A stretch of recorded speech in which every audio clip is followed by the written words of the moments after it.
Yeah, I'm not even going to begin to explain how difficult that was. Right now, I'm just waiting on Nicole because we are driving to Kingston today because her vehicle has a recall on it, and basically the nearest dealership is in Kingston for Subaru. I'm not sure what the recall is. It has something to do with the engine. Apparently they have to rip out the whole engine for this. Again, have no idea what it is. We're just going to wait for Nicole to get here, and then we're going to hit the road. So right now, Nicole and I are heading to Brockville to jump on the 401 so that we can head to Kingston. Pretty much we're just going to head back in my car and continue with the day. But afterwards, probably later tonight, I'm going to help my best friend get his learning experience on a 400 series highway, pretty much the 401, because you need at least a little bit of time on a 400 series highway to get your full G license, and that's the way it works here in Canada. It's first your G1, and pretty much for your G1 you have to have a licensed driver of 5 years with their G license to be in the passenger seat with you while you're learning to drive. That's the G1. The G2, you're able to drive alone, but with restrictions. You can't drive anytime from 12 o'clock at night to 5 a.m. in the morning. He waited a little late to go for his G test, so pretty much if he doesn't do his G test now, he has to restart the whole entire process, and we don't want to do that. Right onto Kinch Street. So I want to help him out as much as I can. Nicole is right behind me. Pretty much we're communicating with these little walkie-talkies. Not the best, but it is better than using our phones to try and communicate. It's a lot faster, a lot quicker. There's less of a risk of getting into a car accident. It's just one click of a button and you're able to communicate. But she's quite a ways behind me. Like, I'm not even doing the speed limit, and apparently she just wants to do some Sunday driving. What? I was hungry. Are you reading your book? He's a little fussy. We're waiting on Nicole because she had to run the store. It is so hot in Nicole's car because her AC doesn't work. Well, it's not that it doesn't work, it just needs to be recharged. It's super hot in here. I don't know how she does it because my car is still running with the AC on. That way it's nice and cool when I jump in. But it's really hot in here. Thank God we're driving back all the way from Kingston in my car, because it's just gonna be way too hot in Nicole's car. And plus, like, the entire interior is black in here like mine, but like with the AC not going or not working in this car, it is so hot. It's like you're in a giant oven. Nice cool AC, because Nicole's back, so I don't have to sit in a hot car with no AC. I find it so hilarious when I see people staring at me because I'm talking to a camera and they find that weird. Like, we live in 2019. I'm sure, like, seeing somebody talking to a camera is the least weirdest thing.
Here now at the Subaru dealership. Right now I'm just waiting for Nicole to bring Noah. That way we can kind of like transfer everything into my car, and then we can, I don't know, find food, get something to eat, and then I guess head home.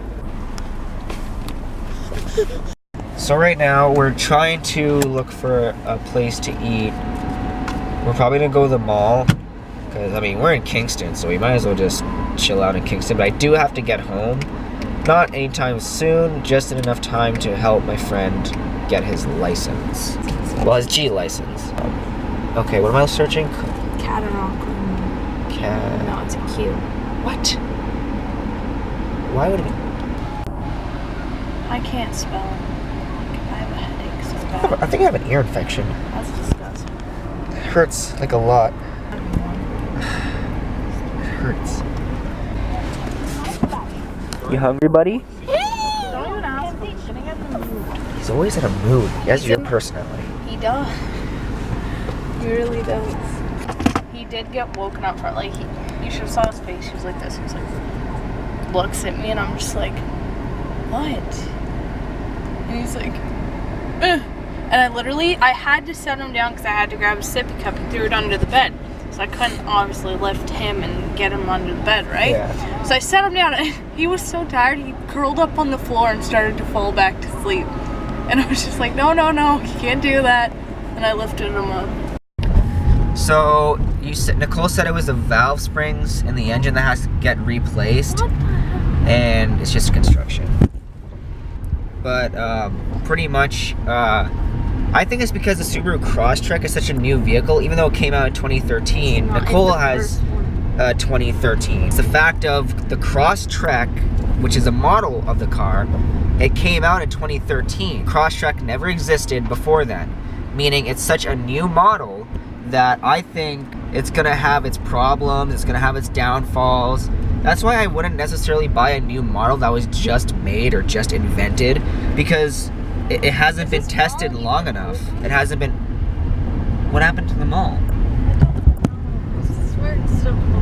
Why is it all gravel? I don't know. They're probably redoing the parking lot. But anyways, the whole point of anything is, yeah, I did a little bit of research. I looked up the pros and cons of the Crosstrek. Never did it say. I didn't really care about, there wasn't any recalls when I looked it up in March, but the only thing that ended up happening is I do need a front axle assembly on the driver's side and rear wheel bearing, and I've had the car not even 5 months, and Nathan's had this Mazda for 2 years and just had to do 2 front wheel bearings. Which is normal wear and tear. After 2 years. Yeah, I have never had any other problems. I had to do regular oil changes like every other car. But the point is, when you have a new model of vehicle that just came out, just released to the market, stuff like that is going to happen. What? And not just that, don't listen to other people. Don't let other people influence what car you buy. Yeah. Because in the end, you subscribe yourself over out of money, out of everything, and you'll resent that car. You won't even like the car anymore. It's like that vlog when I was telling everybody, just be you, listen to yourself, don't listen to your friends, don't second guess your own opinions. Just obviously, if you do listen to everyone else, you're just gonna have a sense of regret, and you won't feel great for a very long time. So.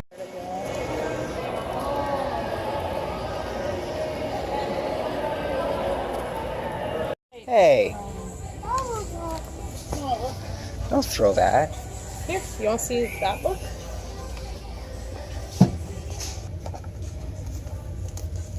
Noah, look. Dude, he's a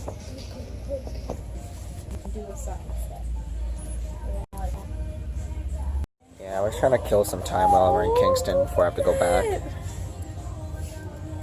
What is it? It's a little gardening. Inside gardening set.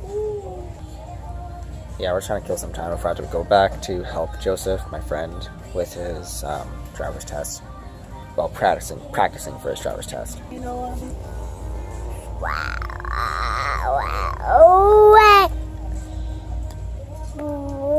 So what has happened is we took my car to Subaru dealership, which is down the road from where we are right now. And we took it there over an hour ago, and it was supposed to get valve springs done, and it was a brake, something to do with the brakes. Yeah. And when I went in, I pretty much had to grab my ownership and show them my VIN. And they said that the lady that I talked to 2 months ago when I made the appointment, she never put it in the computer. So I guess I only got my brakes thing done. I don't know exactly what it's called. I only got my brakes done, and I didn't get the valve springs done. So I guess now we have to pick up the car again and then head home pretty much. Oh, I'm getting a phone call. So change of plans. Apparently they called us and said that I think you already said that, but the car was done. Yeah. Oh yeah, I did say that. It said that in the mall on my phone. The motor's inside the car. Right? Obviously. Okay. No, I'm explaining this.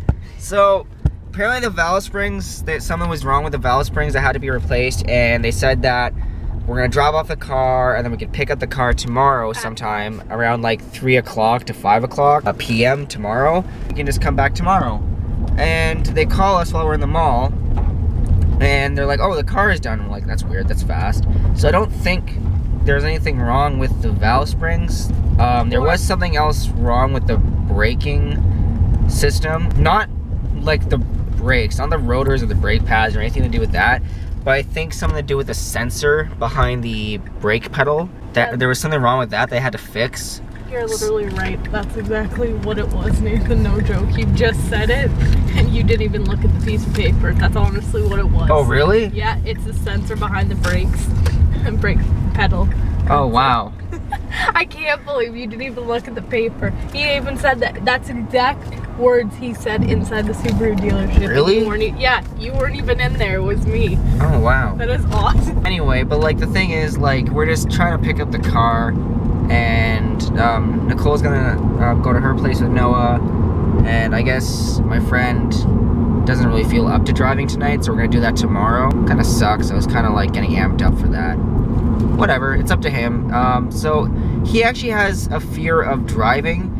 It's not really a fear of driving, it's a fear of driving in places that he doesn't know or that's unfamiliar to him. Because if he drives on a... Let's just go on. Because if he drives on a new road that's unfamiliar for him, or that's completely like out of his day-to-day driving or his day-to-day commute, he gets really nervous and his anxiety goes through the roof. Like, it's super bad. Some people can learn how to drive and just be totally okay with it and totally just go wherever they want. They don't have any type of anxiety, and some people they do, and it's perfectly fine that they do. So I'm trying to help my friend get over this anxiety, and it's probably gonna take a lot, but as long as I'm there with him like every step of the way, that's all that matters. Is that the prison you're talking about? Yeah, that's one of them. One of, I think, 3 in Kingston. It's called the Cinderella Prison. The Cinderella Prison? Yeah, it's called like Cinderella because of the way the towers look. How they look like a castle. Oh, yeah, I guess so. I bet it's the friendliest prison though in Canada. It's probably not, but you could think that. So now I have to transfer Noah and all of his belongings to Nicole's car, which is right next to us because we're now at the Subaru place. So this is gonna be fun. Okay, so... And 400 for the axle. Which... Why is he calling me again? Hello? Hello? Hey. Can you hear me? Hello?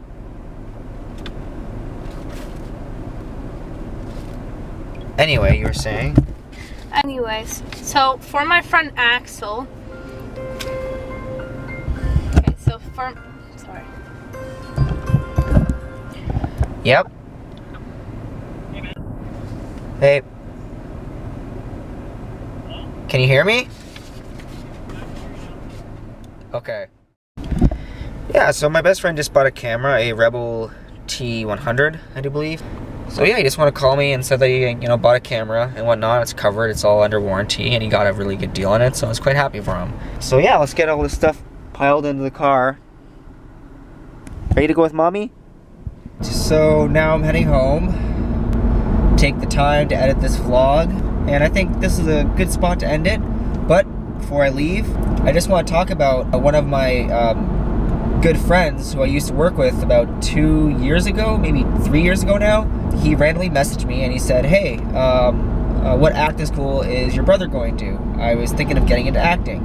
And I thought that was the coolest thing for someone, to, go out of their way, message me because they want to change their life. He says that his life isn't, fulfilling enough.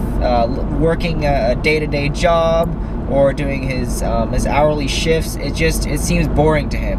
And I totally get that. When you get to a point in your life where you feel that it's boring, or you feel like you're just repeating the same thing over and over and over again, I totally understand where he's coming from. I feel like that you should live your life to the fullest, and whatever makes you happy, don't waste a single second. Just go for it. Just take the leap of faith and do what you want to do, or do what you need to do to get to that dream career or that dream hobby. That's what life is all about. And like I said before, that's why I'm taking this time to figure out what I want to do. So I thought that was the coolest thing, how, you know, he reached out to me and said, hey, I was thinking of, you know, spicing it up a bit, pretty much, you know, changing it up. I want to do something that's a lot more fun. It's pretty much a good way to disconnect from the world, disconnect from the real world, have some fun. And I just thought it was the coolest thing how he reached out to me. I just wanted to get that out of the way. So with everything being said, thank you guys for watching this vlog. Again, I thank you for the 28, 29 subscribers. Again, my YouTube channel is very small because I've been off and on again, and YouTube just realistically does not like that. And I totally understand why, because they want you to keep building up a you know, a good playlist. They don't want you to, you know, get this really good trend going on and going cold. So I totally understand that. So with that being said, don't forget to like, share, and subscribe, and I'll be seeing you guys in the next one. Peace.